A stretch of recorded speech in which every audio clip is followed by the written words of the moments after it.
Hello, everybody. Welcome to this session on CLL Advocates Network Global Resource Mapping and Unmet Needs Survey. For those that don't know me, my name is Michael Rynne, and I'm a proud steering committee member of the CLL Advocates Network, and also I'm a founding member of CLL Ireland. I will be doing the first part of this session, and I will then pass over to my good friend and steering committee member, Deborah Baker from Canada, who will be presenting the findings of the survey. The survey objectives. It was to map services provided to chronic lymphocytic leukemia patients worldwide. We wanted to explore the impact of COVID-19 on delivery service and support organizations. And we wanted to determine the unmet needs to prioritize CLL Advocates Network. It was also to prioritize content for the CLL Horizons conference. And you'll know as you're viewing the conference over the next few days that you filling in the survey helped us great on what we were going to actually do for you guys. We wanted to build a global directory of CLL support resources based on survey returns to know what's going on around the world. Do patients have supports in the different countries? The whole aim of advocacy, I suppose, is that no patient is left alone, no CLL patient is left alone. And it's important that patients have advocate organizations that are supporting them. So next slide, please. The survey development. We wanted to capture service detail for organizations that provide CLL support, resources that organizations would like CLLAN to provide, delivery of CLL healthcare pre and post-COVID. We won't say post-COVID because it's an ongoing pandemic. So during the pandemic, the impact of COVID-19 on service organizations in relation to CLL. There was a significant and wide-ranging negative impact to organizations that provide services for patients living with CLL due to the pandemic. And it was important that we capture this. Deborah will present the findings later on in this session. Okay, so the survey testing. The final questionnaire was ready in April 2021. We tested the questions with a small group in English prior to that. And then the final question set was then translated into 7 languages: Arabic, European, Portuguese, French, Russian, and simplified Chinese and Spanish. The survey participants were made up of members of the CLL Advocates Network, but also non-members. As you can see from the slide, 54% were members and non-members were 46%. Organizations that support CLL patients but were not members were found via a scoping exercise. 57 organizations in total responded to the questionnaire. 54% were members of CLLAN. I've said that already, and 46% were non-members, but we got responses from 40 countries. The responses by the countries, as you can see, Europe had the most, which we would expect at 54%. North America had 11%. The Middle East and Africa at 7%. Was a bit disappointing, and it probably shows that as an organization, a global organization, we need to do a lot of work to make sure that patients in these areas are supported.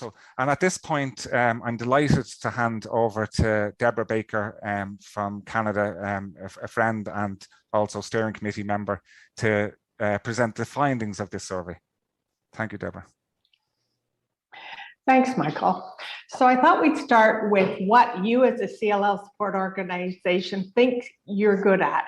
And this was an open text question, and then themes were developed from it. So you think you're good at support for patients. 67% of you provide emotional, psychological, or peer support.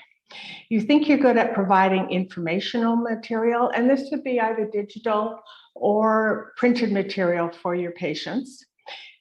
Education came in at about 37%. So a third of you think that you're good at providing education to patients, and this would be via webinars or other educational events.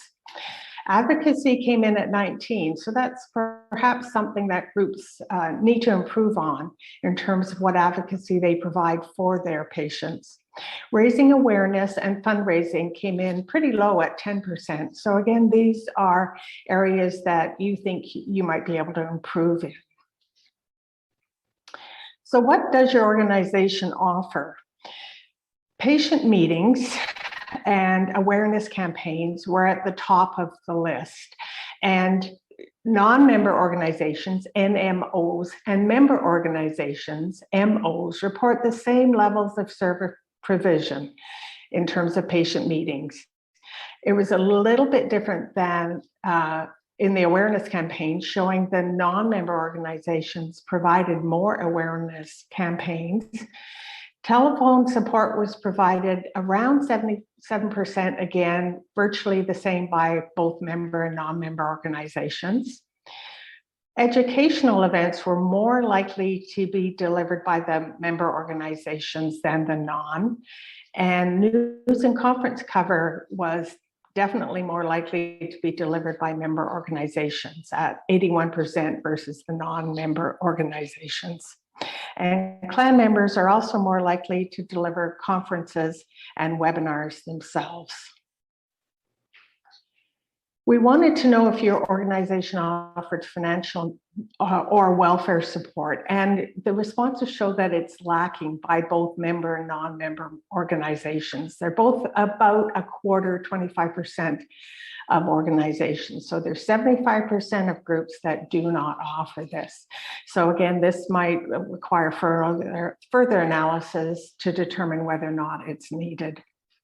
And we also found that member organizations are more likely to provide input into government and regulatory organizations. And for example, this would be for health technology assessment and other perhaps drug reviews.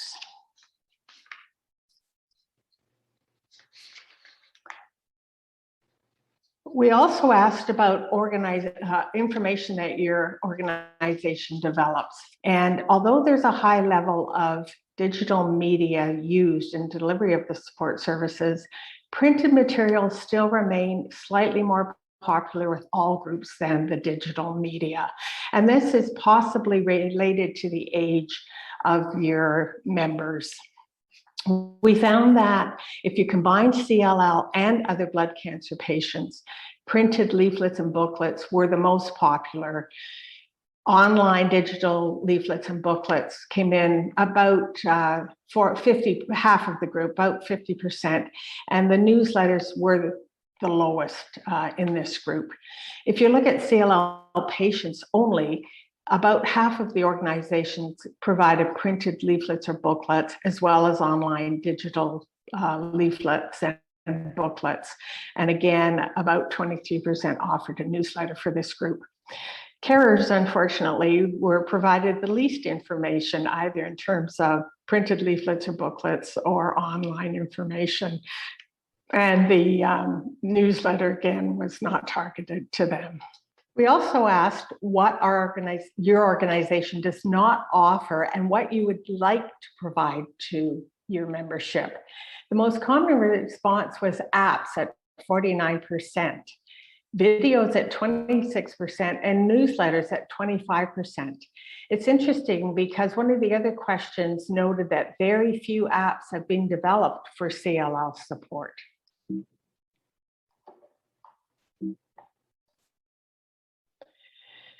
The other question we asked was about support, advocacy, and education services that you do not currently offer but would like to.